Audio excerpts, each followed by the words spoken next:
Hello everyone, good morning সকলকে। সকলে কেমন আছেন? আশা করছি সকলে খুব ভালো আছেন। এখন বাজে ভোর 5টা আর বাইরেরটার পুরো এই অবস্থা, পুরো অন্ধকার। তো সকাল থেকে আমার কাজ শুরু হয়ে যায় 5টা থেকেই, কারণ বাড়িতে বাচ্চা থাকার কারণে আমি চেষ্টা করি যতটা সম্ভব পারি সকাল সকাল কাজগুলো সেরে নিতে।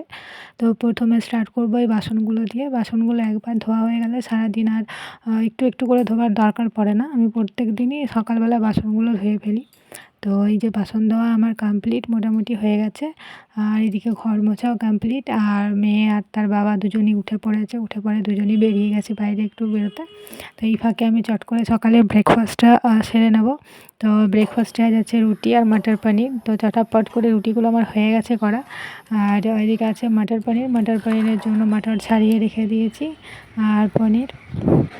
তো আজকে বাটার পনিরটা আমি খুব একটু সকালে ব্রেকফাস্ট সেহেতু আমি খুব একটা মশলা ব্যবহার করি না সকালের খাবারে। একটু খুব সিম্পলভাবে মাটার পনিরটা করার চেষ্টা করব।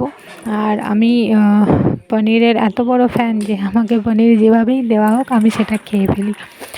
আজকে তাড়াহুড়োর মধ্যে একটা জিনিস করে ফেলেছি, আমি এই কড়াইটা বসিয়ে ফেলেছি। তো যাই হোক, তরকারিটা আমার কালো হয়নি, কিন্তু এই কড়াইটা একটুতেই একটু কালো কালো দেখায়। তো মটর পনির মোটামুটি হালকা একটুখানি তার দিয়ে মশলা দিয়েছি, আদা রসুন বাটা দিয়েছি আর অল্প একটু জিরে গুঁড়ো দিয়েছি, ব্যাস আর কিছু দিইনি আমি এটাতে। তো এবারে লাস্টে পনিরগুলো দিয়ে একটুখানি 5 মিনিট ফুটিয়ে তারপরে এটাকে নামিয়ে নেব। তো আজকের ব্রেকফাস্ট হয়ে গেছে রেডি, মটর পনির আর রুটি। তো তোমাদের কেমন লাগলো নিশ্চয়ই ভিডিওতে জানাবে। আর থ্যাংক ইউ।